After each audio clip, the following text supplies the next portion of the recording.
آهای بزار بپوشمت مثل جان لباس مهمونی، تور سپیدی با کی دست حرف می‌زنی؟ باد نه با من یا نباش. مثل رخت زندونی. حیوونی انگشتای آها. کشیدت و نه کش با من بده تا نباش، رو تو آخر کنون بر من. تو رو خدا رو تو کنون بر من میرم بیرون، تو شعر خوندی برمیگردم. هومن بیا بیا بوسه داغم و بگیر یا به مشتم من میرم بیرون. تا که نیفته از دهن. میشه بشینی سریعتر؟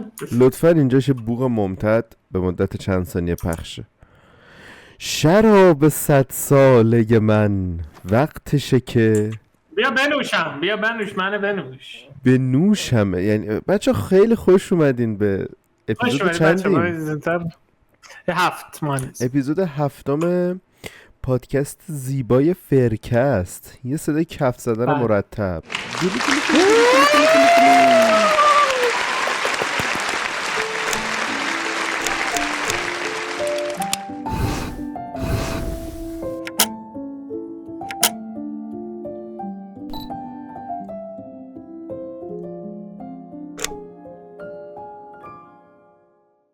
خوبی مهندس؟ چه خبر؟ چیکار میکنی؟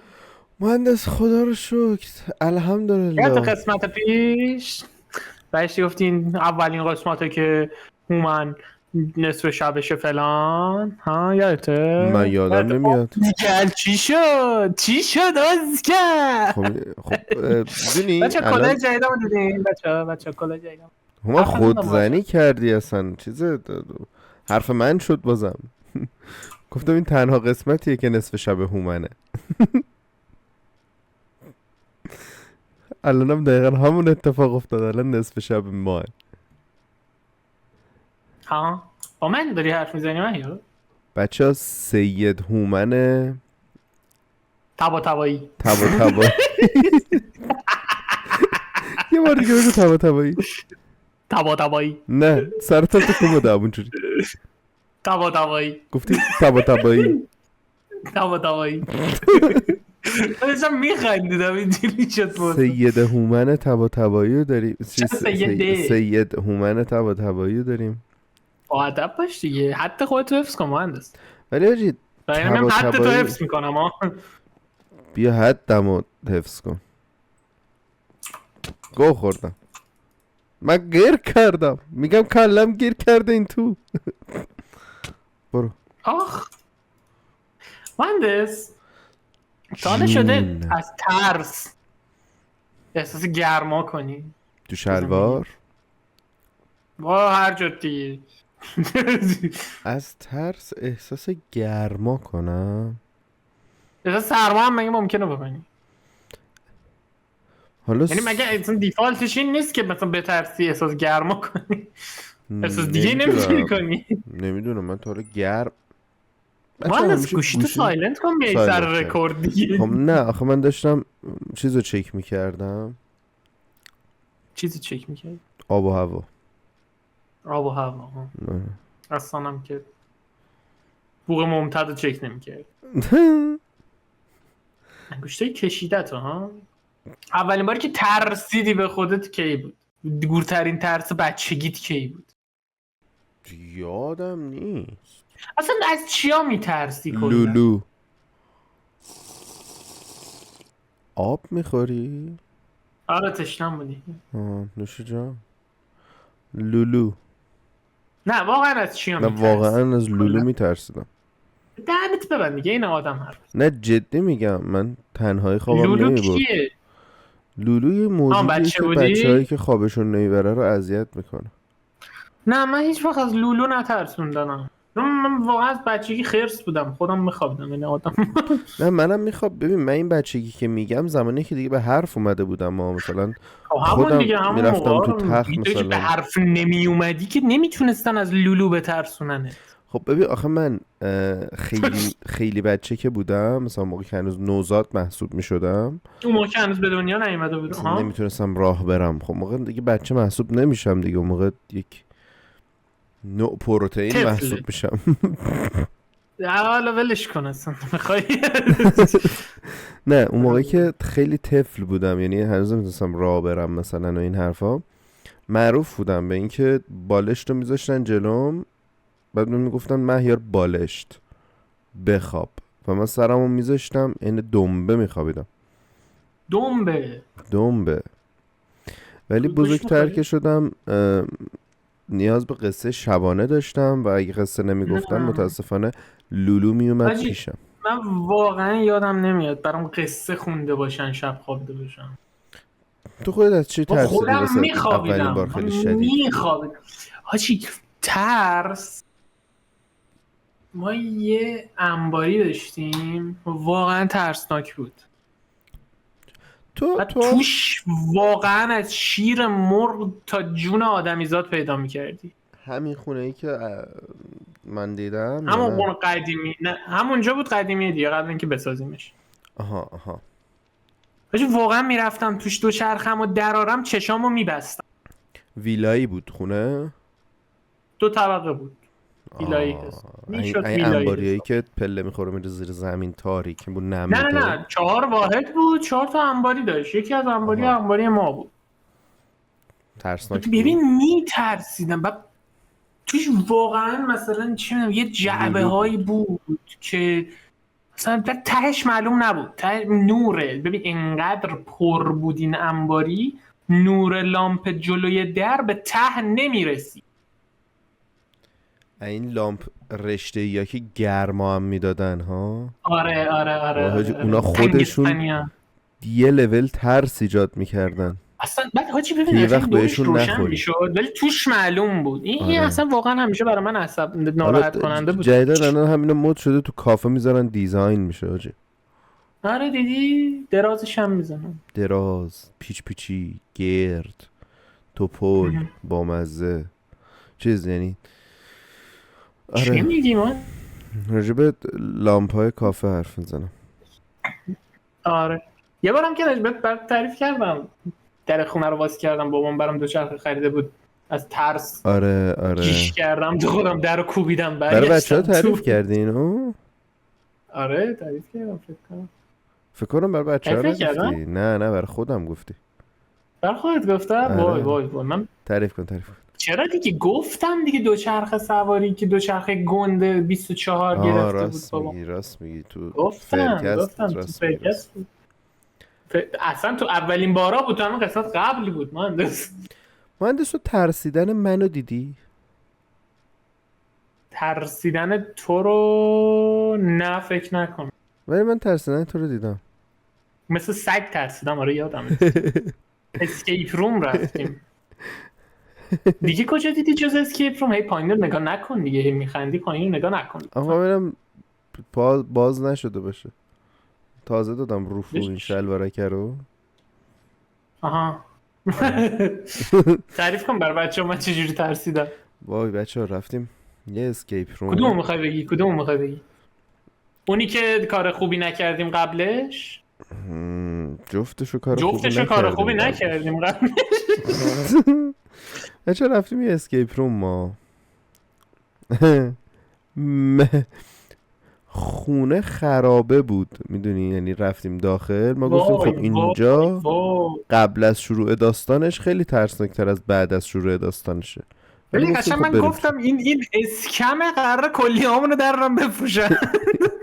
اسکمه؟ اتاق فرار دیدین تا حالا اسکم باشه؟ داداش میکشونت تا اتاق فرار میبره میکنت تونی دیگه. بعد بذار من قبل از اینکه شروع کنی بگم من با اسمشو نبر زودتر رسیدیم از مهیار و یه نفر دیگه. متاسفانه اسمشونو نبر. اسمشونو نبر باید بگیم. بعد دستشویی داشتیم من و اون آقا. ببین از یارو پرسیدیم دستشویی کجا، یه جایی رو نشون داد که معلوم. قطع و وصل چرا مهندس الان خوبه صدات؟ جانم. از یارو پرسیدیم دستشویی کجا، یه جایی رو نشون داد که معلوم نبود. واقعا چشممون نمید. رفتیم از این خونه ویلایی دیدی دستشویش تو حیاته؟ آخ آخ آخ آخ آخ. چی که ببین حاجی وحشتناکترین کابوسای واقعا زندگی. لامپه مثلا یه دستشویی مثلا 4 متری رو لامپه نمیتونست روشن کنه. من نمیدونم لامپه چی بود، شم روشن میکردی بیشتر روشن میکرد. تورچ ته دستت چاه هم معلوم میگرفتی. نبود، ته چاهش هم معلوم نبود. من همونجا ترسم شروع شد، آخ گفتم آخ آخ. چقدر خفنه این اسکیپ روم، از الان شروع شده. از تو مسترا آره شیر میخوری حاجی؟ چته؟ آره چقدر میخوری؟ کم شکم روش دارم. شکم روش چیه؟ شکم روش نشیدی؟ نه. شکم روش هم اسهال با ادبی. پس این بوه از توه. ای بابا آقا منو فهمیدم چرا شکم چیه؟ روش داری. منو اه، اسمشو نبر 2. نمیدونم چی بگم. اسمشونو نبر. منو اسمشونو نبر رسیدیم به هومنو اسمشو نبر. هومن اومد دم در، اسمشو نبر داخل تنها موند. ما تو ماشین نشستیم و یکم حرف زدیم و یکم معاشرت کار کردیم خوبی و نکردی. اینا. بعد رفتیم تو خب یه خرابه ای بود و نشسته بودیم و یه بچه یارو این خاطره اومد. که داره میگه برای من خودم جدیده، من یادم نمیاد این چیز. دلایلشو مهیار میدونه چرا یادم نمیاد. بله که من چرا یادم میاد عجیبه. حالا رفتیم تو تو عادت داری. ایوا. رفتیم تو یه خونه خرابه ای بود و یه همچین تمیه نه این میزا وسط بود و صندلی هم اینجوری چیده بودن دورش رو نشستیم و یه برگه آوردن بهمون دادن که آقا بیا امضا کن، هر بلایی سر اومد مسئولیتش به خودمه. گفتم آها باش. امضا کردیم و دادیم به یارو اومد. ببین عرضش اندازه طول من بود. گنده مونده یا ارتفاع میشه، یکیش ارتفاع میشه. نه اون عمقه. نه طول نداریم تو سه بعد دنیای واقعی. حالا خیلی گنده بود، مهم اینه که خیلی گنده بود. بعد اومد و گفتش همونی که که عصا داشت. نه اون یکی دیگه است. اون یکی اتاق فراره. این قبل از شروع اتاق فرار بود. اوکی. اومد و توضیح داد و فلان و اینا، یه سری قفلم توضیح داد و بعدم دستمون رو گرفت گفت بیاین دنبال من. یه بیسی من بهمون داد و ما رو از پله آورد بالا و گفت بچه‌ها قرار در نهایت بریم دزدی. گفتم باشه. پنجره رو باز کرد گفت برین تو. گفتم یا ابوالفضل. رفتیم تو. یهو پنجره رو وا کرد گفت برید تو. آره ما پنجره در رفتیم که همین تو. بغله خواب. در دقیقا بغلمون در بود. نگو اون در خروج بود. در دخول آره نبود. بعد از اون میرفتیم از پشت در میمدیم، در میمدیم در میمدیم. رفتیم تو. نگو رفتیم دزدی ولی یارو تو هست. وای به ما گفتش که من راهنماییتون میکنم دزدگی رو خاموش کنین. اوزگل اشتباه راهنماییمون کرد، دزدگیر فعال شد. وای آره. تازه داره یادم بیاد اسکیپ رو. تپیدیم توی یه سری اتاق رختکن. حالا من خندم نگرفته بود، ریز نشسته بودم یه گوشه، هی از یکی از اون اتاقا صدا میومد. ریده بودم به خودم. مهیار هر داشت میخندید، داشتم پاره میشدم. بعد مهیار دور بود از من، قشنگ مهیار قطر من بود تو اتاقه. آره من نمیتونستم پاشم بزنم تو دهنش که خفه شو. من حالا قسمت جالب ترش اینه که من خندم گرفته بود، بچه هم ترسیده بودن. یه جایش بود یارو میافتاد دنبالمون، بعد چراغ قوه داشت، چشش ضعیف بود فقط مثلا. آره فقط چراغ رو آره جلوی چراغ رو میدید. من میرفتم بدو سمت بچه ها، یا میگفتم میاو، بدو میرفتم جای دیگه میخندیدم. یارو میافتاد دنبال بچه ها. وای عالی بود. همه چی داشت خوب توش میرفت، همچون این یواش همه چی داشت خوب توش میرفت. همه چی داشت خوب پیش میرفت. ما همجور آروم میرفتیم جلو، معما رو حل میکردیم. یه جا رسیدیم که یهو پشت بیسیم گفتش که اون پسره که اطلاعات هومن برگرده بره فلانجا تنهایی فلان چیزو ورداره بیاد. وایستا حالا وایستا حالا دیگه هومن وایستا تعریف خودم. میکنه. یه کانال کولر بود که از این کانالای کولر که توی فیلم دالرتونه؟ خارجی می‌بینی تو پایینن، یعنی تو بالا سمت نزدیک سقف نیستن، نزدیک زمینن. بچه دقت کردیم داریم جنکده آخر رو تعریف میکنیم تقریبا. زهرا خب. ماره تعریف کن. اسپویل نکن ویدیو رو برای بچه. مگه یعنی تو میخوای بگی که بچه ها از هفته پیش تا حالا ندیدن ویدیومونو؟ مثل اینکه آمار نشون میده که ندیدم. پس اینجوری که من میرم. آره. منم میام.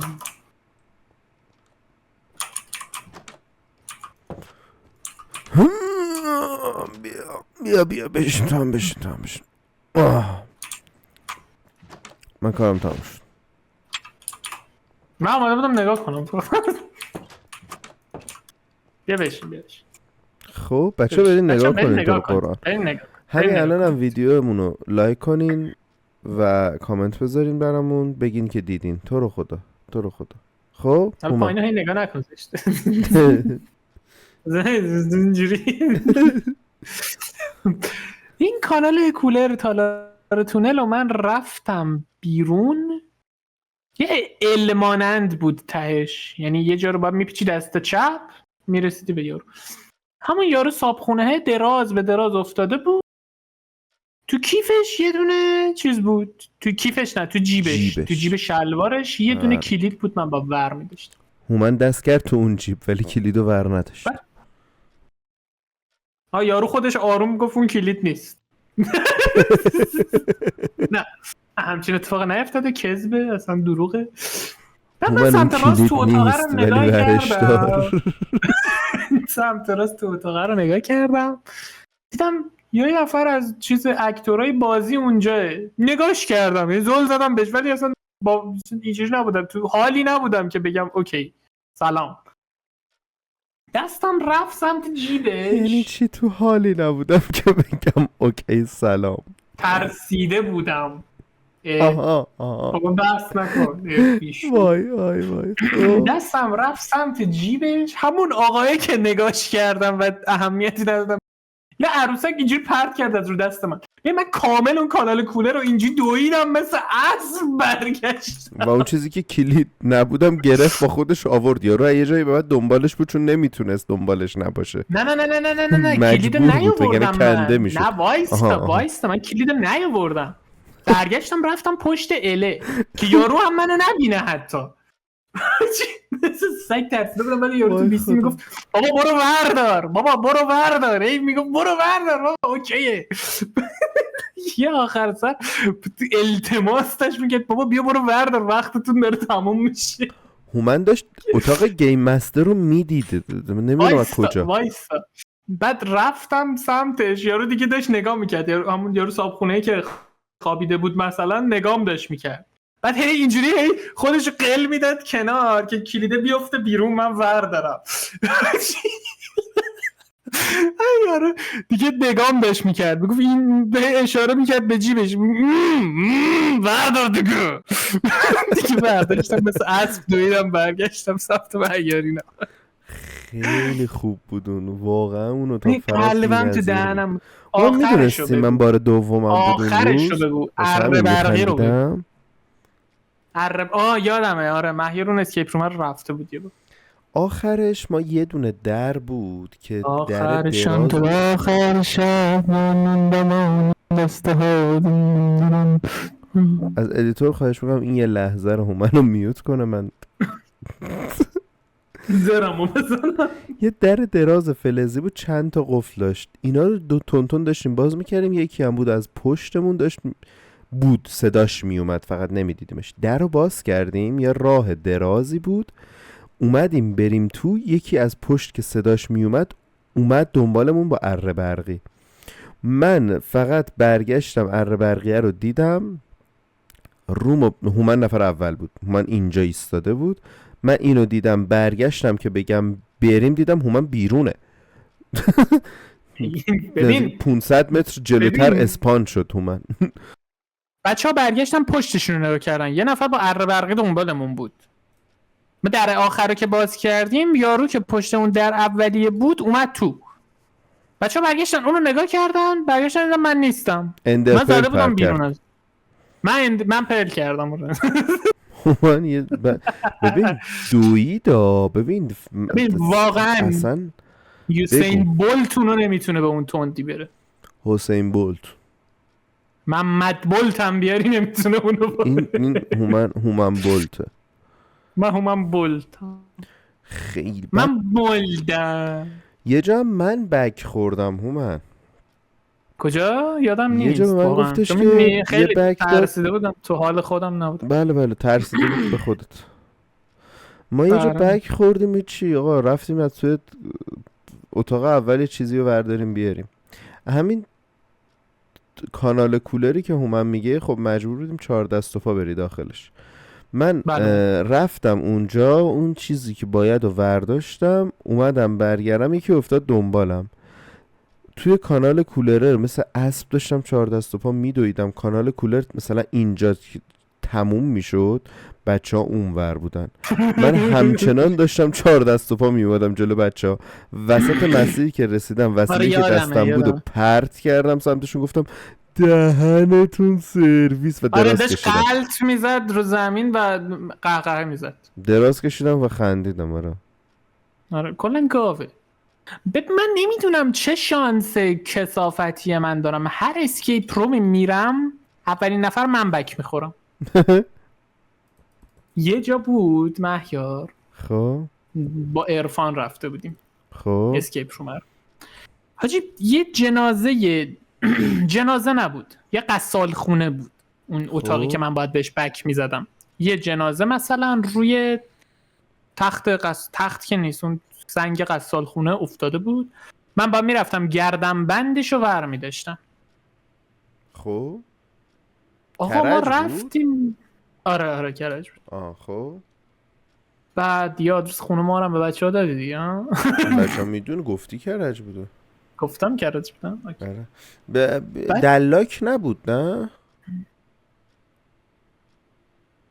داستان دلاک چی؟ نه داستانش اصلا به دلاک و اینا ربط نداشت. آها خب بگو. داستانش چیز دیگه بود.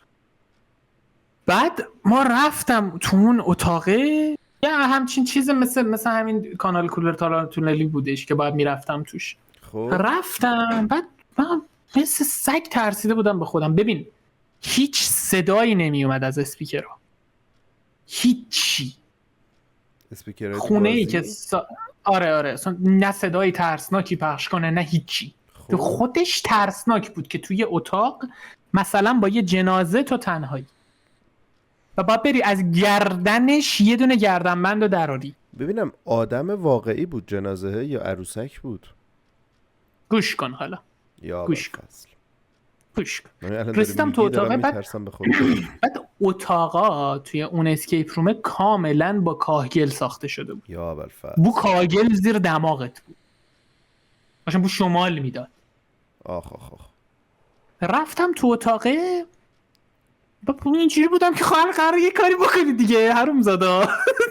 یه غلطی میخواید بکنید. تا من برام سمت یه غلطی میکنید. من رفتم سمت جنازه. خب چراغا خاموش شد کامل. آی ثانیه چراغا خاموش بود و من پام محکم خورد به اون سنگ غسال خونه. وای چراغ روشن شد، جنازه نبود. من داشتم تخت همون سنگ غسال خونه رو اینجوری نگاه می‌کردم. بالا رو نگاه کردم مهیار، منو نگاه، یارو اینجوری وایستاده بودش و از بالا داشت منو نگاه می‌کرد.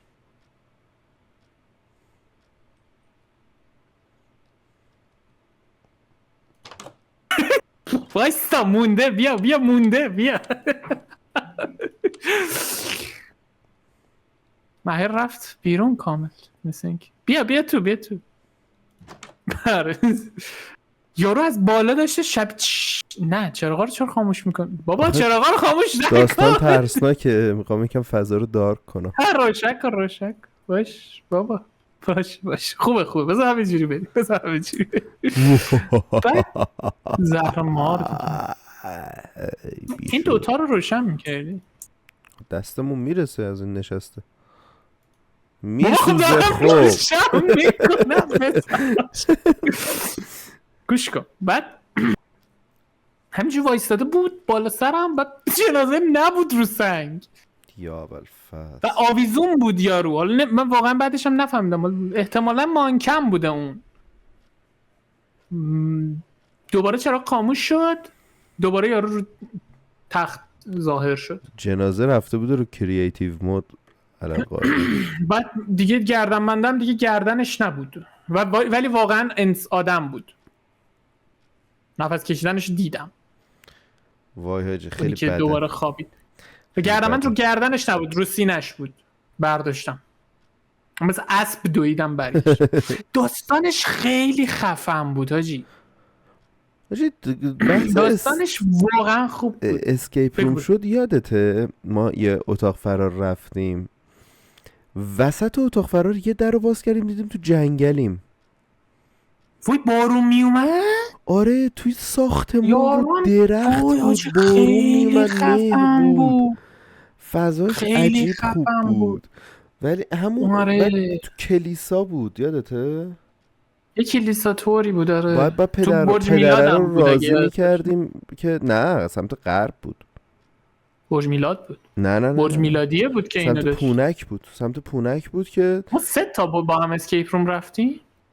برج میلاد من رفتم ولی برج میلاد با هم یادم نمیاد رفته باشیم. چرا با هم بیشرف رفتیم؟ نه برج میلاد و داستان یادم نمیاد کدومش رو رفتیم. منم یادم نمیاد ولی یادمه برج میلاد با هم رفتیم. ولی یه دونه اتاق فرار بود. بچه های احتمالا بشناسن، مخصوصا بچه های تهران. تا اون مال وای مهیار خیلی تلاش کرد ما رو ببره. تا اون وای ببین دیدید زمانی که دیدید زمان که بیماری تا اون پخش شده بود ماسک اونایی که درمان میکردن چه شکلی بود؟ شبیه موش بود. بله یه دونه از اونا بود اون تو. بعد این یه دونه از چیه؟ بابا من میترسم باید یه چیزی بخورم. نه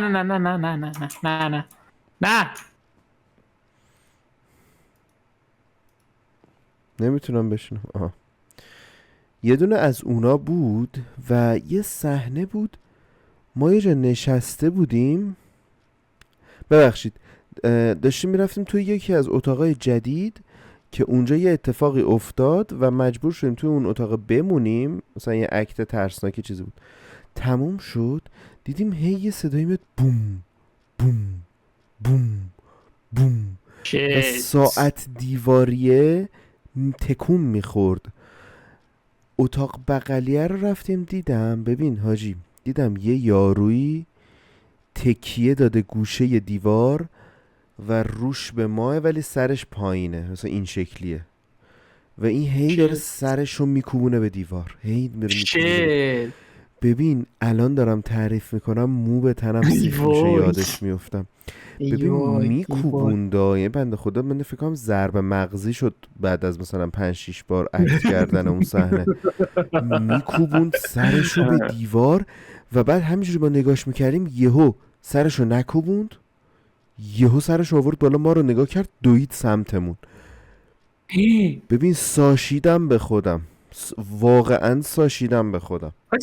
با تو بود ما رفتیم یه جا یا نمیتونم مثلا چی بود، ما یه نفر رو به طرف برگشتیم گفتیم که نه با تو نبود ما رفتیم یه اسکیپ رومی یه اکتور رو ما میدیدیم بعد وسط بازی انقدر خوب اکت میکرد که بعد شما این اکتوره چقدر خوب داره بازی میکنه، چقدر زود میاد و میره یهو غیب میشه. رفتیم بیرون به یارو گفتیم این اکتوره چقدر خوب بود، ما هم چه اکتوری نداشتیم. حاجی این مسخره بازیه که اینا در میارن. بعد سری بچه همین اتفاق برای من افتاد. گوش کن بعد گفت با همچه اکتوری نداریم یهو از پشت اومد تو صورتمون دوباره وقتی تموم شده دوباره بود ریدیم بازی. به خودتون. آره این اتفاق برای ما هم افتاد ولی نیومد یارو. ما با یارو گفتیم که آره مثلا خیلی اکتورها خوب بودن و اینا، مخصوصا اون بچه. گفت بچه اکتور بچه نداریم که. گفتیم مثلا پسره که فلان جا اومد، دختر بچه‌ای که فلان جا اومد اینجوری مثلا ترسون ما رو اینا. گفت نه اصلا ممنوعه، ما نمیتونیم مثلا از اکتورای بچه استفاده کنیم و نمیدونم قانونی نیست و فلان و اینا. من گفتم من اینجوری نگاه کردم طرفو، گفتم ببین ازگل من خودم پدرتو زغال مسخره فروشم، کن. من خودم برو پدرتو سیام مسخره کن. ازگل. برو پدرتو، برو عموتو، برو مادرتو. تمام مردا نه برو پدرتو. آره خلاصه آی ما یه دونه اتاق فرار رفتیم مهندس، مثل همون دزدیه که با هم رفتیم ولی اوپن مپ خیلی ستمه. ببین ترسناک ترین اسکیپ رومی بوده که تو عمرم رفتم. 5 نفر بودیم با ارفان و یکی دوتا از دوست مشترکمون رفتیم. خب ببین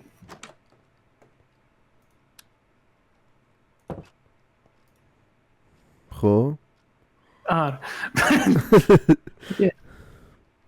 بعد باید میرفتیم دزدی. واقعا یه آقایی بود که با مامانش زندگی میکرد. مامانش ویلچری بود، شبیه اون آقای تو بریکینگ بد. ببین خیلی اینتراکت دست نزنه اینقدر دیگه بابا به این چیزا مهندس. نه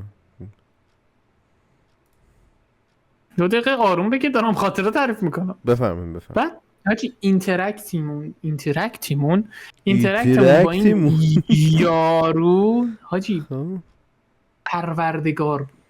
نه بابا. چرا؟ چون که تو میتونستی هر جور میخوای بازی رو ببری جلو. یکی از دوستامونو گرفت، گفت بگیرتتون میبرتتون میندازتتون گوشه حیاط تو زندان، تو انباری گوشه حیاط و برید آزادش کنید. گرفتش، اولین بار بردش انداختش تو گوشه حیاط، ما رو که کشتن. رفتیم درش آوردیم بیرون. گفتم چی شد؟ گفتی چی؟ من گرفت انداختم. گفتم دوباره اینو گرفت. کلا شر بود، کرم داشتین دوستمون اسمش هم محمده، خیلی بچه باحالی هم هست.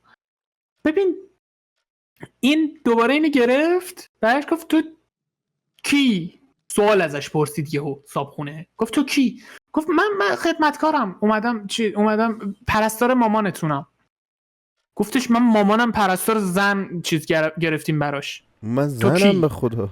گفت نه، برگشت گفت من دوست پسرشم، اومدم ببینم محل کارش خوبه یا نه. پشمام آجی عجب آذر جوابی بوده.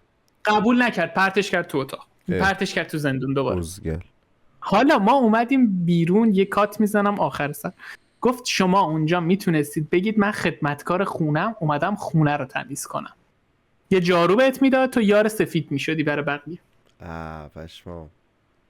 و میتونستی کلا هی بهشون آمار بدی. تعاملی ها منم یه دونه رفتم. من تازگی حاجی رفتم. تعاملی حاجی طرف و مثلا چه میدونم میومد سمتت، یکی از دوستامون یه بشقاب از رو دیوار برداشت، از این بشقاب تزیینی‌ها از رو دیوار برداشت از رو دیوار برداشت داشت میومد سمت اون، پرت کرد یه گوشه‌ای، صدا اومد دیگه نیومد سمت ما، رفتش سمت اون صدای پرام. حاجی خیلی حال میده اینجوری. من خیلی حال. اتاق فرار تعاملی که آخرین بار رفتم یه اتاق فرار بود، تو بچه‌ها رفتیم، چیز بود پلن ما به عنوان مسئولهای بیمه فیک رفته بودیم یه بازارچه‌ای که ازش دزدی شده، رفته بودیم که ببینیم چجوریه مثلا روز تعطیل، و خودمون دزد بودیم، میخواستیم بریم دزدی کنیم از بازارچه و باید نگهبان بازارچه رو راضی میکردیم که بریم تو. بعد به یارو گفتیم که آره ما فلانیم و اینا. گفت خب سرهنگ کو؟ گفتیم سر چه هنگی؟ کدوم سرهنگ؟ گفت خب مثلا به سرهنگ مگه قرار بود بیاین؟ گفتیم چه؟ بعد بیا گفتیم چرا اتفاقا سرهنگ مأموریت بهش خورد، گفت شما برین تا من خودمو برسونم. گفت خب وایسین پس تا بیاد دیگه. گفتیم نه، رفته خارج شهر، معلوم نیست کی بیاد. گفته خب من نمیتونم اینجوری راتون بدم، برگه چیزم ندارین، حکم قضایی هم ندارین و اینا. گفتیم آخه همه اینا دست سرهنگ بود. گفته میاره. گفته خب وایسین بیاره دیگه. بود یارو درمون رو سرویس کرد. خلاصه ما رفتیم تو به هر قیمتی شد. یه جا بعد پلیس میاد که بازرسی کنه بازارچه رو.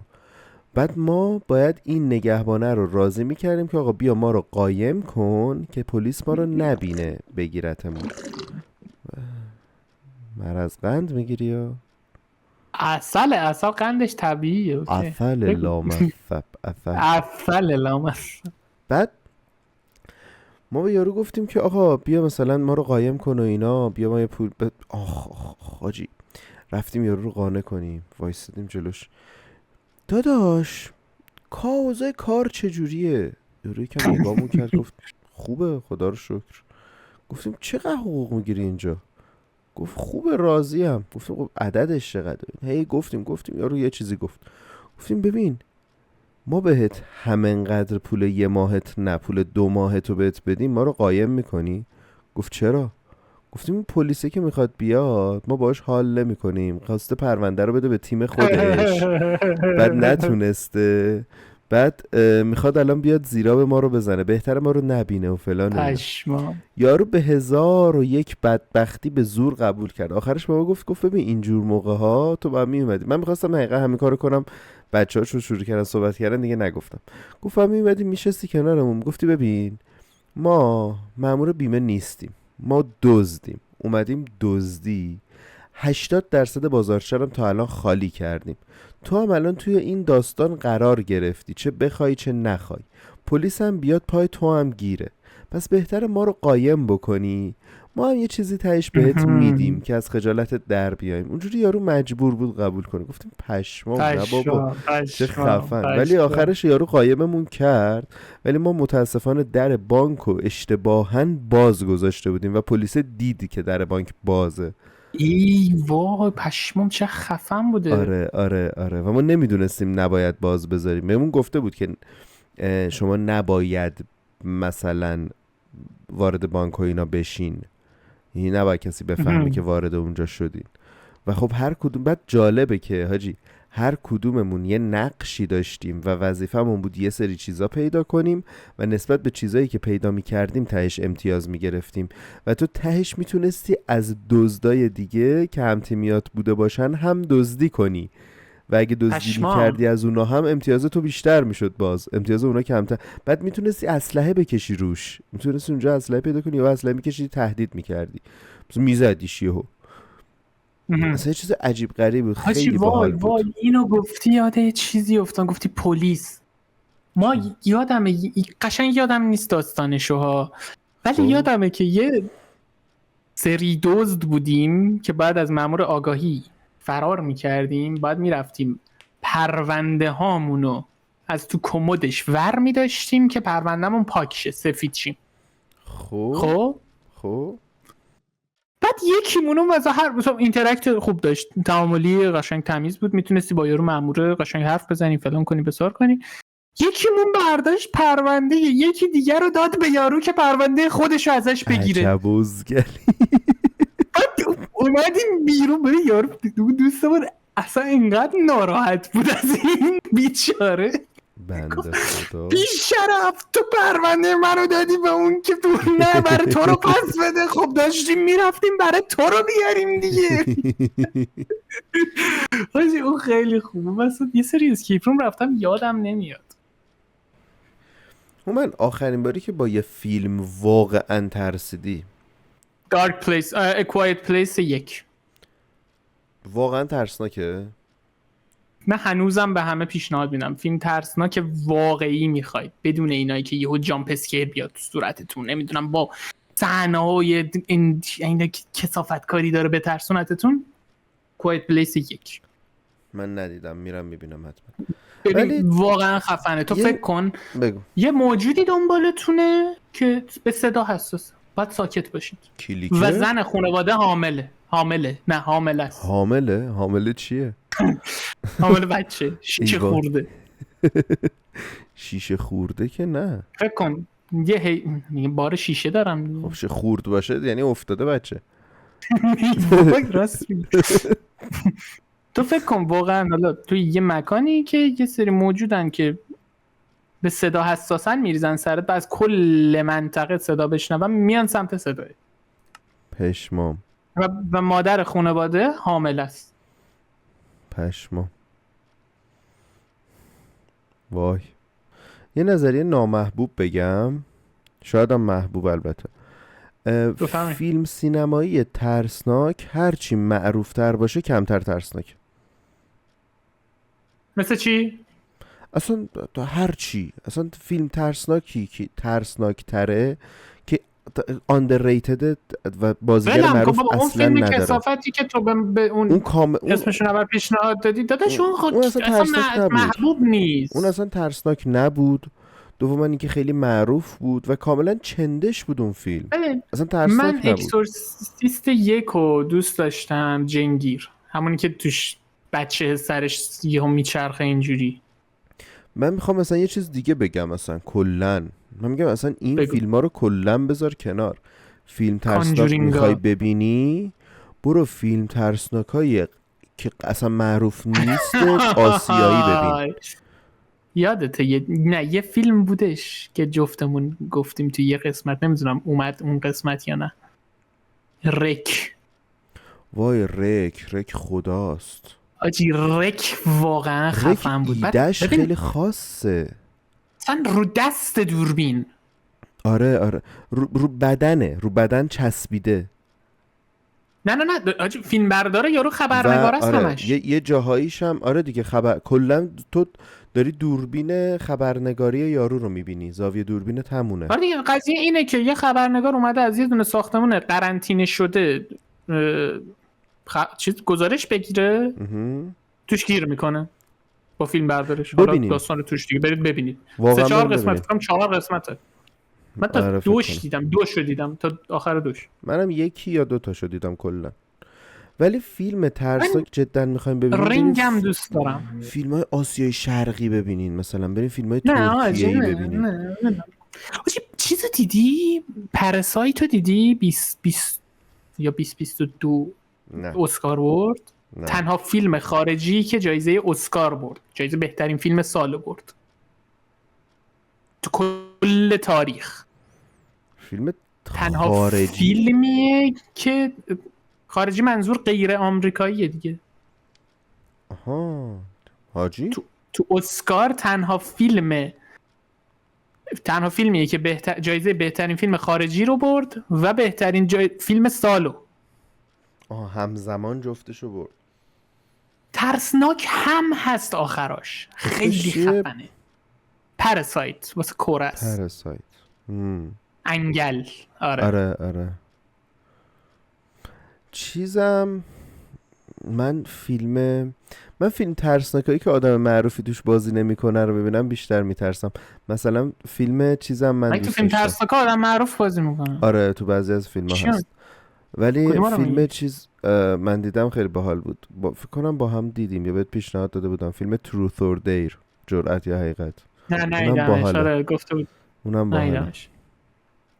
من سری رینگم دوست داشتم ولی تا آخر 2 چون 3 دیگه داستانش عوض میشه، 1 و 2 به هم وصله. ولی واقعا فیلم‌های ترسناک رو باید از فیلم‌های چندش جدا کرد. مثلا به نظر من ترسناک نیست، حال به هم زنه. من فقط جیکسا رو دیدم، اونم تا نصفه ولش کرد. آخه چندشت میشه تو اصلا. آخه اصلا یه قسمتش یارو پاش رفت توی زمین، توی یه دونه چیز بودن، یه دونه سوله تورا بودن، چوبی بود کفش، پاش رفت تو زمین لای یه عالمه تیغ. آره گفتن فلان کنید تا چیز دادش خون داشت میپاشه. خب من نمیترسم، داره حالم به هم میخوره بی شرف. فیلم اون تریفایر هم همین شکلی بود دیگه. ندیدم. تا میدونی تا کجاش دیدم؟ تا کجاش دیدی؟ اونو تا اونجایی که طرفو چپه آویزون کرده بود، داشت با ارز وسط نصفش میکرد.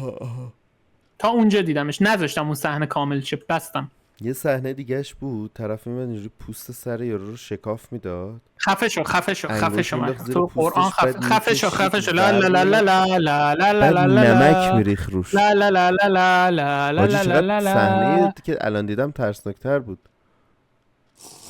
زل زدی یهو به هم و بدنت داشت میچرخید، سرت ثابت بود.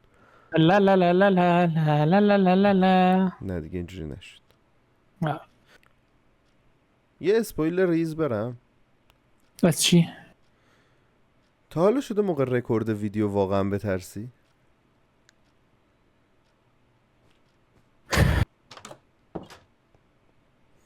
بچه ویدیوها رو دنبال کنی، چیزای جالبی تو راهه.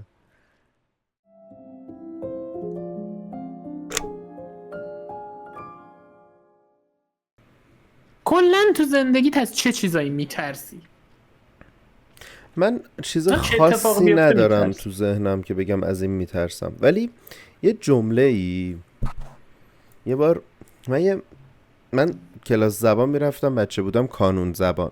یه استادی منم داشتم، کانون میرفتم. کانون خیلی خوب بود. یه استادی داشتم به اسم نه واقعا. آقای ابوالقاسمی. من راضی بودم. یا ابوالقاسم. این خودش میومد هر بار میخواست خودش رو معرفی کنه میگفت ابوالقاسم، بعد همه ما صلوات میفرستید. حالا کاری ندارم. الله اکبر. این ادبیات انگلیسی خونده بود تو دانشگاه و دکترای ادبیات انگلیسی داشت. بعد قانون درس میده. کانون هم درس میداد، دانشگاه هم درس میداد. خب بعد فقط هم نوجوانان درس میداد، جوانان اصلا نمیرفت درس بده. میگفت من ارتباط با بچه ها رو دوست دارم. ترسناک بود خودش عجب. این موضوع، میدونی؟ حالا عجب. کاری نداریم. اون یه بار یه حرفی زد، داشت انگلیسی صحبت میکرد با همون و یه چیزی گفت خیلی تو ذهن من موند اون موقع تو کودکیم. گفت تمام ترس آدم ها از یه از چیز دست نشأت دادنه. میگیره، از آننونه، یعنی اینکه یه چیزی رو نمیشناسی، نمیدونی راجبش. کامل فقط از این میترسه، حالا تو شکلهای مختلف. تو از تاریکی میترسی چون نمیبینی توشو، نمیدونی چه خبره. از سوسک میترسی چون گم میشه اکچولی. گم میشه. آره چون سوسک رو ببینیم اوکی باش، ببین تو چون در نمیدونی واقع بال داره یا بال نداره. ببین نمیدونی بال داره نداره، نمیدونی چی کار میخواد بکنه، نمیتونی پیش بینیش نمیدونی کنی. از کجا اومده. ببین و ببین اگه دقت کرده باشی تو، اگه یه بار تو دستشویی سوسک ببینی تا 6 ماه دستشویی میری میترسی آفرین که نکنه دوباره بیاد، تا حاجی، بعدش یادت میره. گفتی سوسک. یه بار من با یکی از بچه ها رفته بودیم مسافرت دوتایی. خب رفته بودیم اونجا، بعد از کلی تو راه بودن رسیدیم خونه و در باز کردیم و جفتمون دستشویی داشتیم تا دسته دستشویی داشتیم. دسته درست. من زدمش کنار، ببخشید اون بودو رفت بره دستشویی، در رو باز کرد، دید 2 سوسکون توه. ای وای.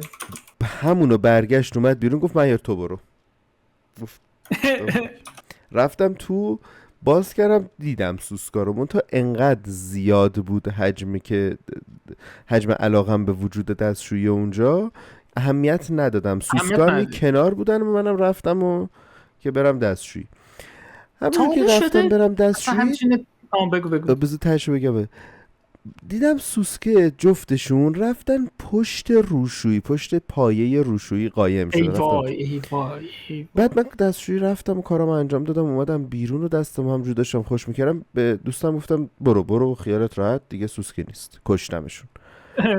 خیلی شجاعانه. اونم با خیال راحت بنده خدا رفت. چه بدون صدا کشته بود. تو چراغو خاموش کنی، تو تاریکی باشه، از جایی که قایم شده میاد بیرون همیشه. ای وای. من یه لحظه چراغو خاموش کردم، وای مرمر شدم حاجی. و سوسکا اومده بودن بیرون، روشن کردم. بعد از چند ثانیه که روشن کردم یه صدای جیغی از مسترا شنیدم من. اون صدای جیغ هیچ وقت یادم نمیره که چجوری تارهای صوتی یک پسر بالغ میتونه این فرکانس بالا رو بده بیرون. ای وای. بنده خدا اون صحنه فکر میکنه قبل از اینکه اون صحنه رو ببینه که 2 سوسکا تقریبا 5 سانتی متری دم پاییشن، کارش تموم شده بود تو دستشویی. منتها وقتی که اون صحنه رو دید یه بار دیگه رید.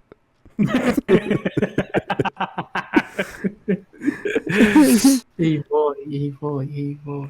خیلی اول این جالب ویدیو بود. بزن بچه ها با غذا و اینا نبینم ویدیو رو. نه رو ریدنش یه بوق میذارم. آی آی آی آی آی. نه کلا از اون چیزایی که از فیلم ها تعریف کردیم و اینا آره کلا آره بنویس. آره. حالا نه کلا بیشتر ترسیدنه ها. مثلا شاید از جنو مثلا شاید تو آره. مثلا شاید تو از جن و اینا مثلا بترسی، مثلا حس کنی یه چیزی هست، مثلا تنها تو خونه ای یه اتفاقی میفته. آره من یه اتفاقی هست که اکثرا وقتی حالا ایران خونه تنها بودم، اینجا که همیشه تنها میخونه، آفرین. خونه تنها بودم میافتاد و من دیگه داشت برام عادی میشد دیگه اواخر. تنهایی تو خونه یه دونه قابلمه چیزی از اون جایی که چیزا میشوری آب چکون میگن، چی میگن آره بهش؟ آره از آب چکون آبچکون یه تکونی میخوره، همیشه یه تکونی میخوره. بر ما نمیخوره. من بلا استثنا هر وقت خونه تنهام یه ظرف اون تکون میخوره اون بالا. کار نمیدونم رشید چرا. نی؟ رشید اصلا با من تو خونه تنهاست توی اتاقش. پشمام. بچه رشید میدونین کیه؟ رشید هم همایون مهیاره، بعدا میفهمید همایون کیه. همایون؟ نگو بذار بچه ها خودشون بفهم. نه صداش کردم. همایون ولش کن. ولش کن. راجب این که خونه تنها من خب توی یه بازه ای از زمان ما جابجا شدیم رفتیم یه سال توی یه خونه دیگه. خب یه بار من تو اون خونه تنها تشنج کرد. یه بار من تو خونه تنها بودم، دراز کشیده بودم وسط پذیرایی، داشتم تلویزیون میدیدم. کنترل ماهوارمونم، ما ماهواره نه شاشت نمیگیره. چرا تو تعریف کن. بلند بگو من بشنوم.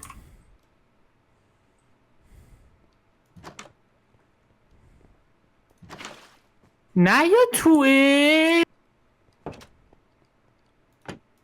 بچه این نمیذاره من دستشویی برم تنها. به من چی؟ چی؟ یه بار من تو اون خونه تنها بودم، دراز کشیده بودم وسط پذیرایشم تلویزیون میدم. کنترل تلویزیونم دستم خورده بود، پرت شده بود زیر مبل. همینجوری داشتم نگاه میکردم و تلویزیون داشتم نگاه میکردم. یهو تلویزیون و ماهواره جفتش خاموش شد. خب گوزیدی؟ نه گوزیدی؟ گفتم شکم روش دارم، من معذرت میخوام. اون مبلو عوض کن لطفا بعدا. چش. بعد تلویزیون و ماهواره جفتش خاموش شد. این اتفاق میافتاد بعضی وقتها، مثلا برق یه وقت مثلا ولتاژش بالا پایین میشد و اینا، تلویزیونمون خاموش روشن میشد. من اهمیت ندادم، ادامه دادم به تلویزیون نگاه کردن. دوباره روشن شد و خودش هم روشن میشد، معمولا خودش روشن شد و شروع کردم همونجوری داشتم میدیدم و اینا. دوباره این اتفاق افتاد و من بازم برام طبیعی بود چون دیده بودم این صحنه رو و دوباره داشتم همونجوری نگاه میکردم و اینا. رومو برگردوندم، فقط دیدم که کنترل ته مبل، زیر مبل، دور ازم. بعد دوباره داشتم نگاه میکردم، همینجوری نگاه میکردم، کانال عوض شد. ولم کن. به والله قسم کانال عوض شد.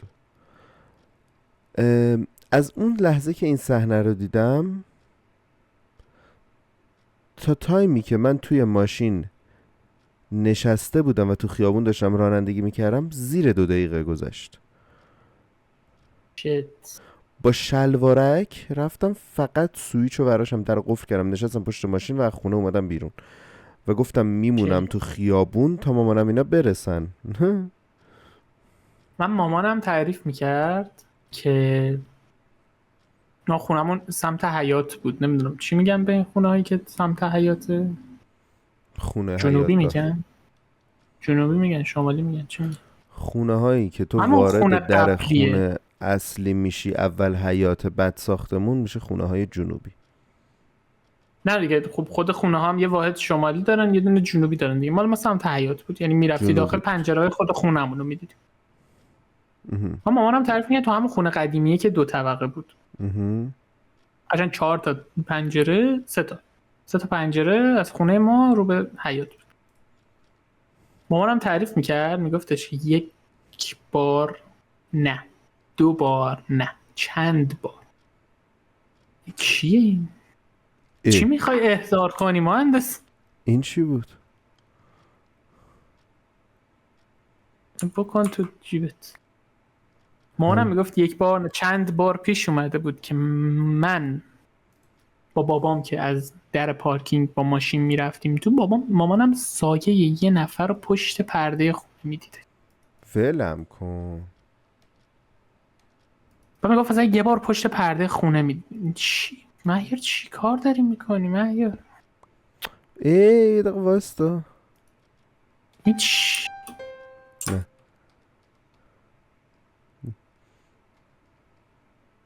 نمیشه.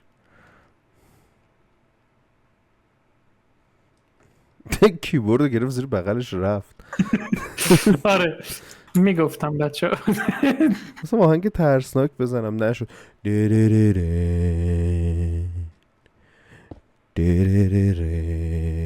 بس بذار بگم بفهم. مثلا میگفت یه بار روی پشت بوم میدم، لبه پشت بوم داره راه میره. مثلا یادته یه سری درا داشتیم قدیما، در اصلی خونه بالاش یه شیشه بود. بله. بیا بابا بیا من نکن. نه بگو. بالاش یه شیشه بودش از این تارا. بله. خب من از بالای اون مثلا من سایه یه کله‌ای میدیدم رد میشه. من تشنج کرد بچه. نه من خوبه. بیا بذار وایسا الان بهت میگم چیکار کنم. یه دونه از اینا بزن خوب میشه. آخش بیا مرسی. داداش لیوانو که ننداز جلو من. گفتم دوباره میخوای اگه بپیشی. اینجوریه که من توی این تمی که تو گفتی، کدوم تم؟ بچه ها میدونن دیگه، جن و پریو دیدن اینا این داستان. سمنان خب یه شهر کویریه و شهر ای کویری. سمنان و یزد و اینا خیلی معروفن به این چیزا. بله. کلا شهرهای کویری این خرافات توشون زیاده. حالا واقعی یا غیر واقعی بودنش رو من نمیدونم، من خودم زیاد اعتقاد ندارم، ولی چیزی که تعریفش رو شنیدم، از آدمای زیادی شنیدم و خانواده نزدیک شنیدم و براتون تعریف کنم. خاله مامانم فکر کنم اگه اشتباه نکنم، خب این مامانش که میشه مامان بزرگ مامانم، این مامان بزرگ فوت میکنه فکر کنم، تا جایی که یادمه، اگه خاطرت شاید یه جاهایشو اشتباه یادم باشه ولی کلیتش این بوده، فوت میکنه. خاله مامانم خبر، این دختر خودش خبر نداشته از این موضوع. اینا توی خونهشون داداشه آهنگ ترسناک بزن. ترسناک نیست، خیلی رومانتیکه. آره متوجه شدم. بعد اینا خونهشون تو جایی که بوده، پشت خونهشون باغ خودشون بوده. خاله که خبر نداشته، مامان بیمارستان بوده و فوت میکنه، به خاله هنوز نگفته بودن، خاله هم خونه بوده و بچه بوده، خیلی سنی نداشته، مثلا زیر 20 سالش بوده، 17-18 سالش بوده. این میاد از خونه بیاد بیرون، در خونه رو باز میکنه، میبینه مامانش پشت دره ایستاده. نگاش میکنه و یه لبخندی میزنه بهش میگه بیا دنبالم، میخوام بریم یه جایی. خاله مامانم هم میره دنبال مامانش، میره میره میره میره میره میره تا میرسه به دم در باغشون. در باغه رو باز میکنه، مامانه میره داخل، میره سمت یه دونه درخت. کلن توی اون باغ بوده، توی باغ سبزی خوردن میکاشتن. مامانه خب میره سمت درخته، به خاله هم هی میگه که به دختر خودش بوده، هی میگه بیا بیا بیا بیا. و خب فکر میکنه مامانه خوب شده دیگه، چون فقط آخرین دیتایی که خاله مامانم داشته این بوده که مامانش مریض بوده و بیمارستان بوده. اون موقع هم تلفن و درست. موبایل و اینا نبوده که هیچ. میره میره میره میره نزدیک میشه به درخته. خواهر یعنی مامان بزرگ خود من، مامانم صداش میزنه خاله رو و مثلا میگه فلانی. این بر میگرده میبینه اونا اونجان، دوباره بر میگرده مامانه رو ببینه، میبینه مامانه زل زده بهش، چادرشو میندازه، بلند میخنده و دیگه نمیبینتش. هولی شیت حاجی وای هولی شیت. و بعد بر میگرده دم در و به خواهراش میگه که مامان منو آورد تا اینجا. و اونا میگن مامان امروز مرد توی بیمارستان. و ای حالش وای بد میشه و قش میکنه وای همونجا. پشمام شیت. آره من همین الان تعریف کردم موهای تنم سیخ سیخ سیخ سیخه. وای منم یه جوریم شد. وای وای وای وای. وای. مهندس یه بازی کنیم با چی بازی کنیم؟ با با سه تا این بازی کنیم. فکت با این بازی کن. آه. این بزرگتره. برشون دارین. سه تا فکت راجع به خودت بگو مهندس. برو بشین اول. سه تا فکت راجع به خودت بگو، یکیش دروغ باشه من حدس بزنم کدوم دروغه، یا میشه تو برعکس شروع کنی یکیش اول؟ راست باشه. داره تو شروع کن اول. به ترتیب میگم، با فاصله میگم که مثلا یه موقع اینجوری نباشه که بگی مثلا اولی فلانی نه. باش. من تا حالا شهر بازی نرفتم. 2. من توی ایران اجرای زنده داشتم با گیتار. 3. من توی کانادا جوری با دوچرخه یه بار خوردم زمین که 2 روز خونه نشین شدم.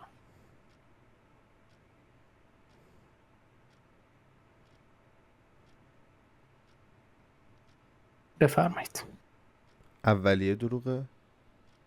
نه واستا. اولیه بود. یه لحظه وایسا. اول بگم که چند تاش دروغه چند تاش راسته. آها. یه دونه راست داره. بگو فکراتو به هم بگو مهیار. گفتی که شهر بازی تا حالا نرفتم. بله. گفتی که اجرای زنده داشتم با گیتار داخل تهران. و گفتی که یه جوری خوردی زمین که به چخ سگ رفتی. بله. 2 روز خونه نشین شد. بگو فکراتو به هم بگو. ببین تو کانادا که خوردی زمین با دوچرخه احتمال 99%. ولی دارم چرا فکر میکنی من انقدر چولم؟ نه حدس میزنم. چرا حدس میزنی که من انقدر چولم؟ داشتم فکر می‌کردم که آیا ممکنه 2 روز خونه نشین شدنه هم جزء دروغ، بخش دروغ باشه، یعنی یا نه کلیتش فقط خدا میدونه. خب یکی این بود.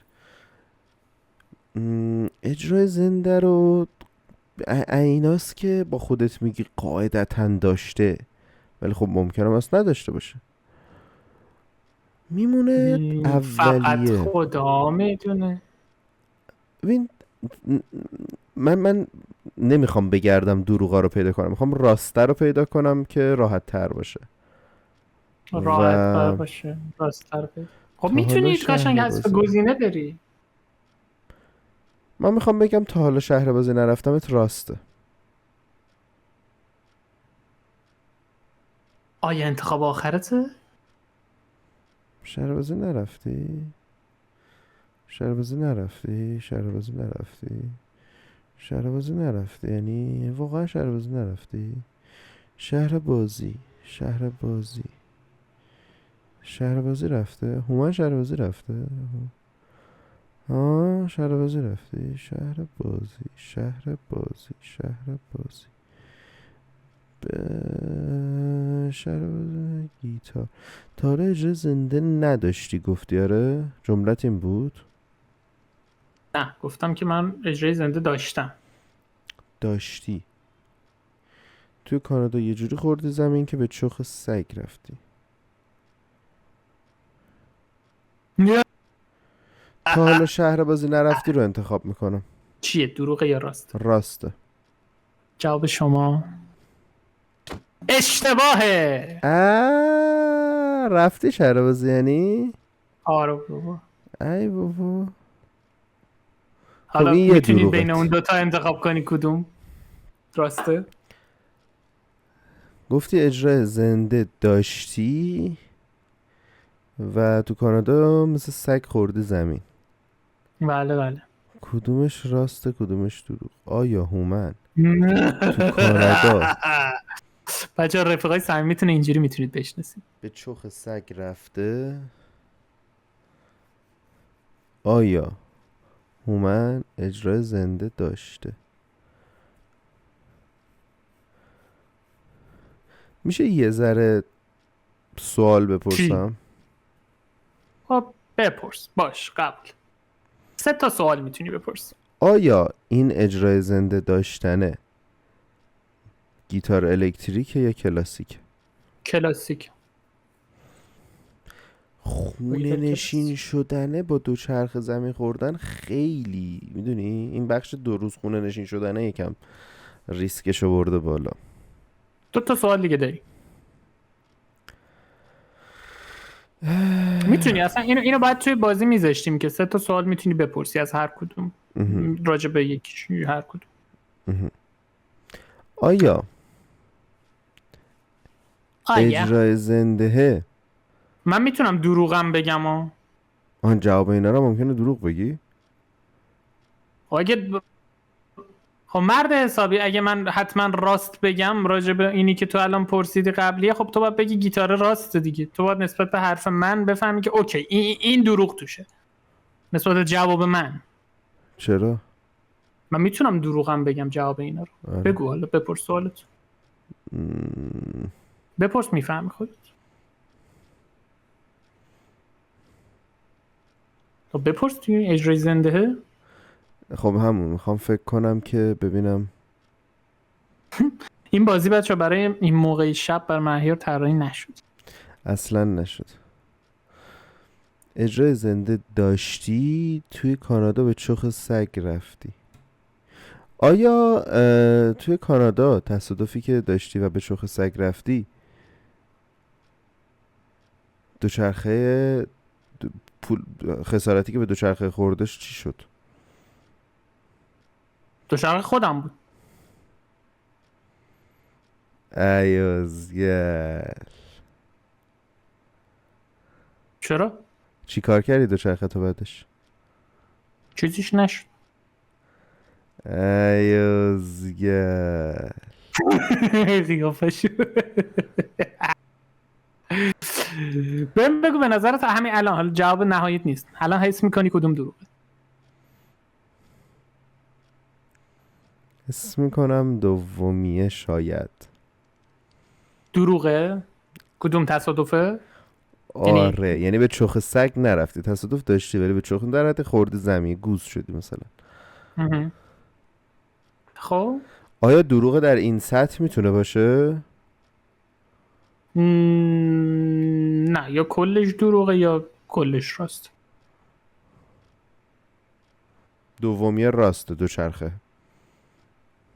آیا جواب آخرت مهندس؟ چه فرزاد حسنی بازی در ریار. آره. آیا جواب مهندس آخرته چی ها؟ جواب مهندس آخرته. آیا آره آخره. کدوم؟ یه بار دیگه بهم بگو کدوم راسته کدوم دومیه دروغ؟ یادم رفت. تو چی کار داری میکنی با خودت؟ من دومیه راسته. تصادف من؟ آره. مهندس باید بهت بگم که پاسخ شما کاملا درسته. برو بشین سر جات، برو بشین سر جات. بشین یه دقیقه. 2 تا از اینایی که میگم راسته و 1 دروغ توشونه. خب من چند تا آهنگ دارم که روشون خوندم، رکورد کردم، خب ولی برای هیچ کس نداشتم که بشنوه. خب من یه اکانت دارم که به اسم خودم نیست و آهنگامو به اون اسم پخش میکنم. خب نه همه آهنگامو، صرفا یه سری از بیتام. من بچه که بودم بابام برام به عنوان پت بلدرچین خرید. آجی چقدر تو خوب در میاری ازگل. خیلی وقت خوبم، خیلی وقت خوبم مهندسا، خیلی خوبم توی این بازی. یه قسمت فرکست بیایم فقط از این بازی ها کنیم آجی. آره واقعا. آقا قسمت بعدی فقط میخوایم بازی کنیم، از الان بگم. قسمت بعد فقط بازی. قبوله. بگو. 2 تاش راسته. 2 تاش راسته. بله. بلدرچینه اسمش چی بود؟ ابوالفضل یادم نمیاد، خیلی بچه بودم.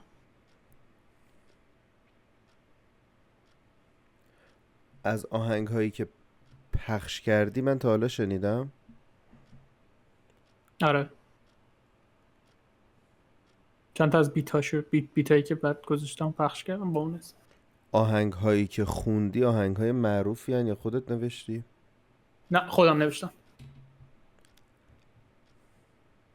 با آهنگ سازشون و اینا خودت، یعنی ترک آماده است؟ آره کامل خودم درست کردم، همه چیشو، بیتشو زدم، موزیکش زدم و خوندمش.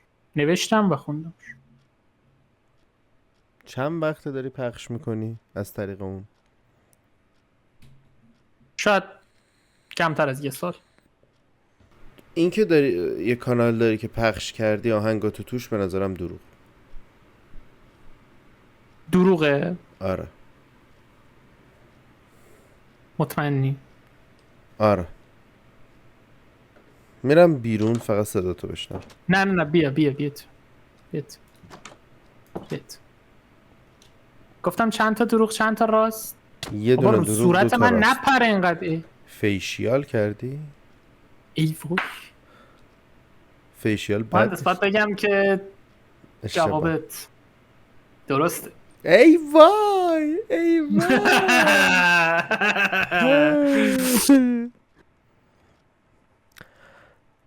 خب اولیش دیشب تو خواب هلال ماهو دیدم. به سلامتی. سلامت باش.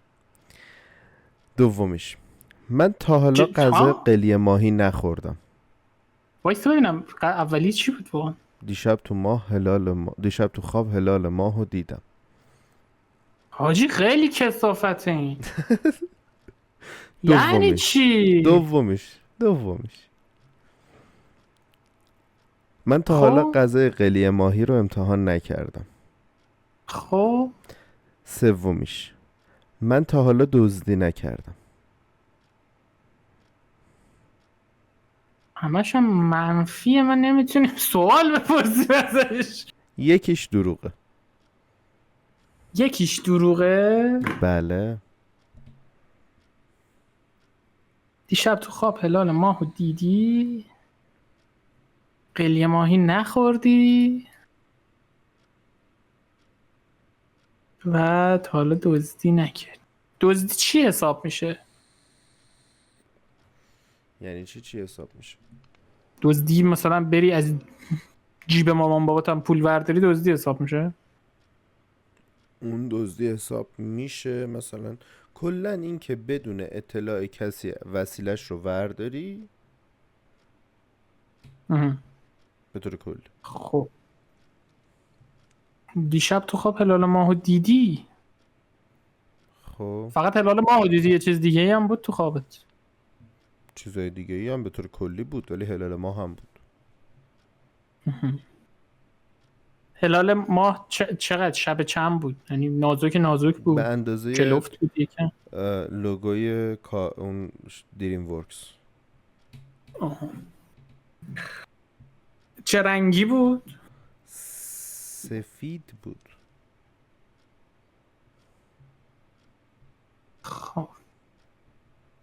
خب قلیه ماهی نخوردی، دزدی هم نکردی.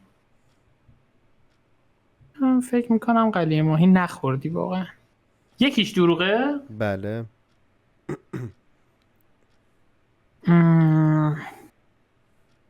من با شماره 2 میرم. میگی که شماره 2 دروغه؟ بله. یعنی قلیه ماهی خوردم. نه ببخشید، من خواستم بگم اون راست. خب نه درسته، همونی که گفتم. آره. قلیه ماهی خوردم. هلال ماهو دیدی، دزدی هم نکردی تا حالا. باید بهت بگم که جواب شما غلط. این قلیه ماهی خوردی ازگه؟ کجا رفتی؟ نه دیگه رفتی قلیه نخوردم. ماهی بیاری؟ آها من گفتم این درسته. گفتی دروغه. گفتم دروغه. آها اوکی. یعنی از بین این دوتایی که مونده یکیش درسته یکیش غلط. بله. هلال ماهو دیدی، دزدی نکردی.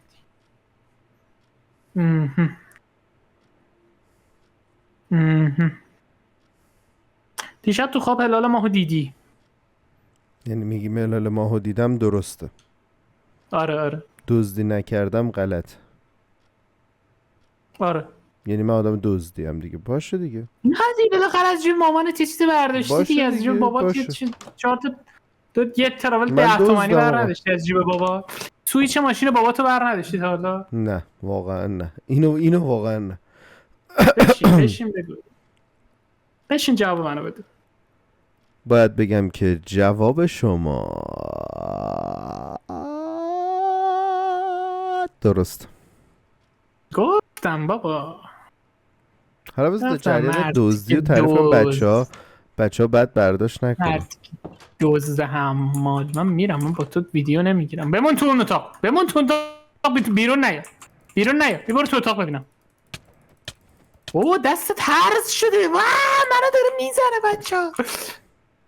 اسکل اول با بری تو بد در ببندی.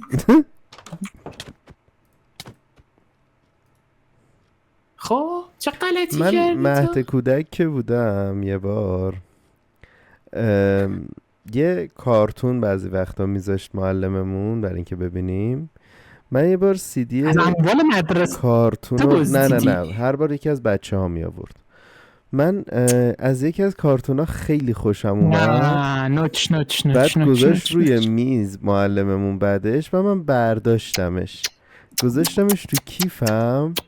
بعد اومدم که از مهد کودک خارج بشم، خیلی ترسیده بودم. یواشکی از تو کیفم ورش داشتم، دوباره پرتش کردم رو زمین. بعد معلممون دید سیدیه رو. آره نبردمش خونه. سیدیه رو دید، بعد برداشت، بعد دوباره داد به صاحبش. یعنی تو از جیب بابات مثلا یک تراول 5 تومانی نه. بر نداشتی؟ بابا ولم کن. به خدا. عجیبه. عجیب. احساس میکنم هنوز داری به بازی رو ادامه میدی. نه واقعا احساس میکنم هنوز داری بازی رو ادامه میدی. بچه‌ها دمتان یه شیر گرم. بزنیم اول. وایس نه آخرش شیر بزنیم. همیشه یه شیر بزنید. باش دمتون گرم که تا اینجا رو دیدین. ساب چنل یادتون نره، لایک ویدیو یادتون نره، کامنت برامون بذارین. دوستتون داریم، به دوستاتونم معرفی مراقب میکنیم. خودتون باشین. خیلی ماچ بهتون. و اینکه شب بخیر. one شب bucket of بخیر. milk a day keeps day. you from doctor نه away. چیپس، این جمله رو همیشه اشتباه میگی ها. وان اپل دی هم تو رو از دکتر دور نگه نمیداره. کیپس داکتر اوی، داکتر رو از تو دور نگه میداره. میگه وان اپل دی کیپ داکتر اوی. پس سلامتی همتون. نوش نوش نوش نوش خدافظ. نوش. چرا توف میکنی؟